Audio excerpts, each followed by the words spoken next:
नमस्ते दोस्तों, मैं डॉक्टर जगदीश राठौड़ और माइंड गैलेक्सी यूट्यूब चैनल इसमें आपका स्वागत है। मन के बारे में अगर जानना चाहेंगे तो मन हमारे इंसान के जीवन में बहुत ही महत्वपूर्ण है। मन के अस्तित्व का अनुमान दो बातों पर निर्भर है। एक तो ये बात है कि जैसे जगत के बाह्य पदार्थों का प्रत्यक्ष ज्ञान के लिए ही बाह्य इंद्रियों की आवश्यकता पड़ती है, उसी प्रकार इस ज्ञान, इच्छा, सुख और दुख आदि आभ्यंतरिक पदार्थों के साक्षात्कार के लिए ही आभ्यंतरिक इंद्रिय जो है, हमारे ज्ञानेंद्रिय है, इनकी आवश्यकता होती है। इसी को मन कहा गया है।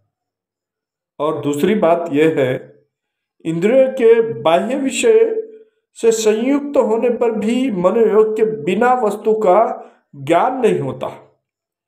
मन निवारण, अनुरूप और प्रत्यक्ष का आभ्यंतरिक साधना है। आत्मा इसी के लिए, इसी द्वारा इसी विषयों को ग्रहण करती है। मन का संयोग ज्ञान और कर्म दोनों में ही है। आवश्यक यह आभ्यंतरिक ज्ञान है और यही अन्य इंद्रियों को उनके विषय की ओर प्रेरित करता है। अब यह प्रेरित कैसे करता है? सूक्ष्म होते हुए भी वह स्वयं है और भिन्न भिन्न इंद्रियों के साथ एक साथ संयुक्त हो सकता है। ज्ञानेंद्रिय तथा कर्मेंद्रिय बाह्य कारण है। मन, अहंकार और बुद्धि अंतःकरण है। प्राण की क्रिया अंतःकरण से प्रावर्तित होती है। अंतःकरण को बाह्य इंद्रियों प्रभावित करते हैं और ज्ञानेंद्रिय द्वारा ग्रहित कर प्रत्यक्ष निर्विकल्प होता है।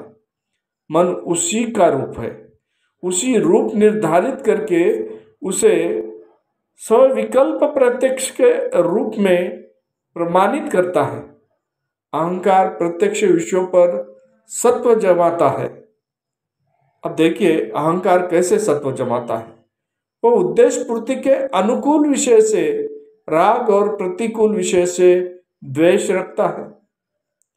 क्या? अनुकूल विषयों से राग और प्रतिकूल विषयों से द्वेष रखता है और बुद्धि इन्हीं विषयों को ग्रहण या त्याग करने का निश्चय करती है।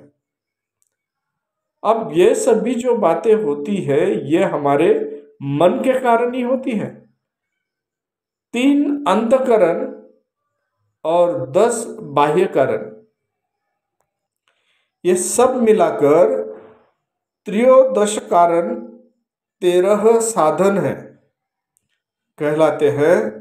ये 13 साधन कहलाते हैं। बाह्य इंद्रिय वर्तमान विषय से ही संबंध रखता है, जबकि आभ्यंतरिक इंद्रिय भूत, भविष्य और वर्तमान सभी कालों के विषय से संबंध रखता है। तभी ये मन जो है, हम 3 जो युग है, भूत, भविष्य और वर्तमान, ये तीनों के बारे में जो बाह्य मन जो है या आभ्यंतरिक इंद्रिय है, ये इसके बारे में ज्ञान रखता है। 5 ज्ञानेंद्रिय। अब जो 5 ज्ञानेंद्रिय कौन से हैं?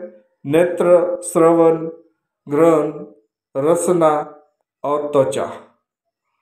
और ये 5 ज्ञानेंद्रिय है, वास्तव में इंद्रिय आपके जो है अप्रत्यक्ष शक्ति है, जो प्रत्यक्ष आवश्यकता जब पड़ती है तभी वो विषय को कारण करते हैं। इसी प्रकार आँख इंद्रिय नहीं है, बल्कि उसकी देखने की शक्ति है। अंधा इंद्रिय प्रत्यक्ष नहीं दिखाई पड़ते, उनके धर्म से उनका अनुमान लगाया जा सकता है। उपकृत 5 ज्ञानेंद्रिय से क्रमशः रूप, शब्द, गंध, स्वाद और स्पर्श का ज्ञान होता है। कौन से 5 ज्ञानेंद्रिय हो? रूप, शब्द, गंध, स्वाद और स्पर्श का, ये जो है इन सभी के वजह से ज्ञान होता है हमें। यही सब पुरुष के लिए उत्पन्न होते हैं और अहंकार के परिणाम हैं।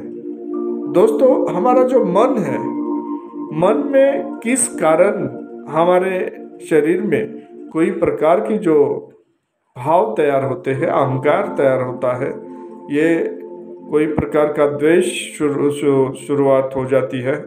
इसी को इसमें, क्योंकि ये 13 साधन है और ये 13 साधन के वजह से ही कर्मेंद्रिय होता है।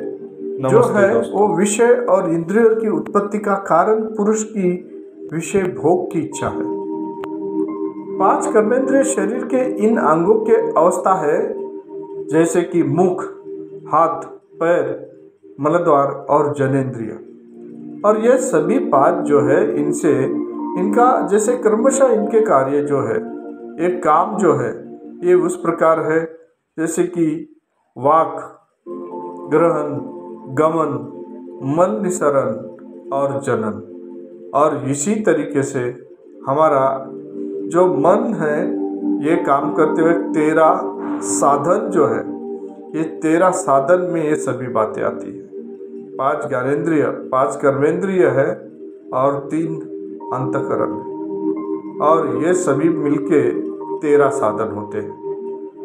तो सम्मोहन में मन का जो महत्व है इस 13 साधन के वजह से है, और यही हम सभी को मालूम होना बहुत ज़रूरी है कि इस 13 साधन के सिवा हमारा मन जो है सम्मोहन में या कहीं पे भी हमारे जीवन में काम नहीं कर सकता।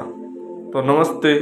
इसी तरह जानने के लिए आप सभी लोग इसे लाइक कीजिए, सब्सक्राइब कीजिए और बेल आइकन दबाइए। नमस्ते।